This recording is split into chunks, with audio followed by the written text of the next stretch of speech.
Hello friends, ഇന്ന് നമ്മൾ നോക്കുന്നത് നല്ല നീറ്റായിട്ട് നമ്മൾ വീട് പണിയുന്ന സമയത്ത് നല്ല അടിപൊളിയായിട്ട് എന്നാൽ പ്രൊഫഷണൽ ലെവലിൽ വരുന്ന നമുക്കൊരു കളർ ഡിസൈനിങ് ഒക്കെ കൊടുത്തതിന് ശേഷം എങ്ങനെ നമുക്കൊരു കിച്ചൺ ഏരിയ, അതായത് ഷോ കിച്ചൺ വരുന്ന രീതിയിൽ ബ്രേക്ക്ഫാസ്റ്റ് ടേബിളൊക്കെ വരുന്ന രീതിയിൽ നമുക്ക് എങ്ങനെ സെറ്റ് ചെയ്യാന്നുള്ള ഡീറ്റെയിൽസാണ് നമ്മുടെ വീഡിയോയിൽ ഉൾപ്പെടുത്തിയിരിക്കുന്നത്. അപ്പോൾ നിങ്ങൾ കാണുന്ന പോലെ തന്നെ നല്ല നീറ്റായിട്ടാണ് ഈ പറയുന്ന കളർ കോമ്പിനേഷൻ വന്നിരിക്കുന്നത്. വൈറ്റ് ആൻഡ് ഗ്രേ എന്ന് പറയുന്ന ചെറിയൊരു കോമ്പിനേഷനാണ് ഉദ്ദേശിച്ചിരിക്കുന്നത്. ഓപ്പൺ ഏരിയയിൽ തന്നെ വരുന്ന ഏരിയയാണ്, ഓപ്പൺ കിച്ചണായിട്ട് വരുന്ന രീതിയിൽ സീലിംഗ് വർക്ക് കാര്യങ്ങൾ ചെയ്തിട്ടുണ്ട്. പിന്നെ അതിൻ്റെ കബോർഡിൻ്റെ വർക്കുകളെല്ലാം തന്നെ ചെയ്തിരിക്കുന്നത് നിങ്ങൾക്ക് കാണാൻ സാധിക്കും. ഏറ്റവും ടോപ്പിലായിട്ട് ഇതെല്ലാം ചെയ്തിരിക്കുന്നത് മൾട്ടിവുഡിലാണ് ചെയ്തിരിക്കുന്നത്. കിച്ചൻ്റെ ഏരിയകൾ നമ്മൾ ചെയ്യുമ്പോൾ ഏറ്റവും കാര്യം ശ്രദ്ധിക്കേണ്ടത് വെള്ളവും കാര്യങ്ങളൊക്കെ ആയിട്ട് ബന്ധപ്പെട്ട് വരുന്ന ഏരിയ ആയതുകൊണ്ട് എപ്പോഴും നനവ് കാര്യങ്ങളുണ്ടാകും. അപ്പോൾ നമ്മൾ ഈ താഴെ വരുന്ന ഏരിയകളിലാണെങ്കിൽ നനവ് കാര്യങ്ങളൊക്കെ ഉണ്ടാകാൻ ചാൻസ് ഉണ്ട്. അപ്പോൾ അതുകൊണ്ട് നമ്മൾ ഏറ്റവും നല്ലത് മൾട്ടിവുഡ് പോലെ മെറ്റീരിയൽസ് യൂസ് ചെയ്യുന്നതാണ് നല്ലത്. അല്ലാതെ മെറ്റീരിയൽസ് യൂസ് ചെയ്ത് നമുക്ക് പല ലെവലിൽ നമ്മൾ കണ്ടിട്ടുണ്ട്. ഒരു 5 വർഷമോ 4 വർഷമോ കഴിയുന്ന സമയത്ത് മൊത്തം കുത്തി ക്ലിയർ ചെയ്ത്, അതായത് മൊത്തം നനവ് വരുന്ന ഏരിയ ആയതുകൊണ്ട് മൊത്തം പോകുന്നൊരവസ്ഥ കാണാൻ സാധിക്കും. അപ്പോൾ അത്രയും പൈസ നമുക്ക് നഷ്ടം വരുന്നതാണ്. ഇതൊക്കെ നമുക്ക് മൾട്ടിവുഡ് കാര്യങ്ങളൊക്കെ പ്ലാസ്റ്റിക്കിൻ്റെ ഒരു മെറ്റീരിയൽസ് ആയതുകൊണ്ട് അങ്ങനത്തെ യാതൊരു വിഷയങ്ങളോ കാര്യങ്ങളൊന്നും തന്നെയില്ല. താഴത്ത് നമ്മൾ അലൂമിനിയത്തിൻ്റെ ഫ്രെയിം കാര്യങ്ങളെല്ലാം ചെയ്തിരിക്കുന്നത്. മൾട്ടിവുഡിലാണ് എല്ലാം ഉറപ്പിച്ചിരിക്കുന്നത്.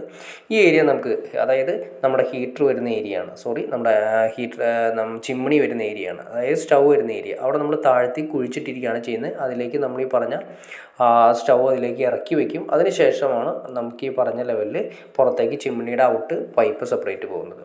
അപ്പോൾ ഇതിൻ്റെ ഫിനിഷിംഗ് വീഡിയോ ഞാൻ അടുത്ത ദിവസങ്ങളിൽ കാണിച്ചു തരാം. ഇതിൻ്റെ ഫിനിഷിംഗ് ആയിട്ടില്ല. ഈ ഫിനിഷിംഗ് സ്റ്റേജിൽ ലൈറ്റ് കാര്യങ്ങളൊക്കെ ചെയ്തതിന് ശേഷമുള്ള വീഡിയോ ഞാൻ അടുത്ത ദിവസം നിങ്ങൾക്ക് അപ്ലോഡ് ചെയ്ത് കാണിച്ചു തരാം.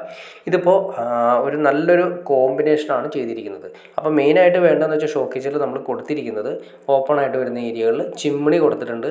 പിന്നെ അതുപോലെ തന്നെ ഒരു ബ്രേക്ക്ഫാസ്റ്റ് ടേബിൾ, ഇതാണ് നമുക്ക് ബ്രേക്ക്ഫാസ്റ്റ് ടേബിൾ വരുന്നത്. ചെറിയൊരു ടേബിളാണ് വരുന്നത്.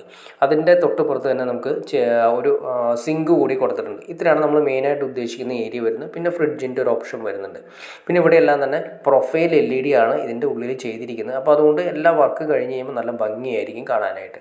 പിന്നെ നമുക്ക് മിക്സി, ഇൻഡക്ഷൻ കുക്കറൊക്കെ യൂസ് ചെയ്യുന്നതിന് വേണ്ടിയിട്ട് പവർ പ്ലഗ് കാര്യങ്ങളെല്ലാം കൊടുത്തിട്ടുണ്ട്. മുകളിൽ സീലിംഗ് വർക്ക് ഉണ്ട്. പിന്നെ അതുപോലെ തന്നെ കോലൈറ്റ്സ് വേണമെങ്കിൽ കോലൈറ്റ്സ് കൊടുക്കാം. ഇനി അതല്ലെങ്കിൽ LED സ്ട്രിപ്പ് വേണമെങ്കിൽ LED സ്ട്രിപ്പ് കൊടുക്കാം. ഫാനിൻ്റെ ഓപ്ഷൻ കൂടി കൊടുത്തിട്ടുണ്ട്. അപ്പോൾ ഫാനിൻ്റെ ഓപ്ഷൻ നമുക്ക് ഏത് വേണമെങ്കിലും യൂസ് ചെയ്യാം. വാൾ ഫാൻ വേണമെങ്കിൽ വാൾ ഫാൻ ഉപയോഗിക്കാം. നമ്മൾ ശ്രദ്ധിക്കേണ്ട കാര്യം ഇത്രയേ ഉള്ളൂ. നമ്മുടെ സ്റ്റൗ ഇരിക്കുന്ന ഏരിയയിൽ, അതായത് നമ്മുടെ ചിമ്മിണി ഇരിക്കുന്ന ഏരിയയിൽ, സ്റ്റൗ ഇരിക്കുന്ന ഏരിയയിലേക്ക് ഡയറക്റ്റ് വാൾ ഫാൻ കാര്യങ്ങളൊന്നും വരാതിരിക്കാൻ നല്ലത്. കാരണം വെച്ചിട്ടുണ്ടെങ്കിൽ അത് ഗ്യാസ് ഉപയോഗിച്ച് നമ്മൾ യൂസ് ചെയ്യുന്ന സമയത്ത് ഉണങ്ങി പോകാനുള്ള ചാൻസ് കാര്യങ്ങൾ കൂടുതലാണ്. അപ്പോൾ വാൾ ഫാനൊക്കെ കൊടുക്കുന്ന പൊസിഷൻ നോക്കിയിട്ട് വേണം നമ്മൾ കൊടുക്കാനായിട്ട്. ഡയറക്റ്റ് അടുപ്പിലേക്ക് വരുന്ന രീതിയിൽ കൊടുക്കാതിരിക്കുന്നതാണ് ഏറ്റവും നല്ലത്. പല ലെവലിലും പല സ്ഥലങ്ങളിൽ സംഭവിച്ച് കാണുന്നുണ്ട്. അപ്പോൾ നമുക്കത് മാക്സിമം ഒഴിവാക്കിക്കൊണ്ട് നമുക്ക് ചെയ്യാനും സാധിക്കും.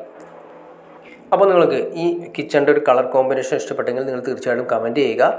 നിങ്ങൾക്ക് വീഡിയോ ഇഷ്ടപ്പെട്ടെങ്കിൽ ലൈക്ക് ചെയ്യുക. ചാനൽ ഒന്ന് സബ്സ്ക്രൈബ് ചെയ്യുക. എന്നാലേ നമുക്ക് ഇതുപോലുള്ള ഇൻഫോർമേറ്റീവായ വീഡിയോസ് ചെയ്യാനുള്ള ഒരു മോട്ടിവേഷൻ ലഭിക്കുള്ളൂ. എന്തായാലും അടുത്ത ദിവസങ്ങളിൽ ഇതിൻ്റെ ഫിനിഷിംഗ് സ്റ്റേജ്, ലൈറ്റ് ഫിറ്റിങ്സ് എല്ലാം കൂടിയിട്ടുള്ള വീഡിയോ കൂടി ഞാൻ അപ്ലോഡ് ചെയ്ത് കാണിക്കുന്നതായിരിക്കും. അപ്പോൾ നിങ്ങൾക്ക് അതിനെക്കുറിച്ച് ഡീറ്റെയിൽ ആയിട്ട് നമുക്ക് അതിൻ്റെ ഫിനിഷിംഗ് സ്റ്റേജ് എങ്ങനെയാണെന്ന് കാണാൻ സാധിക്കും.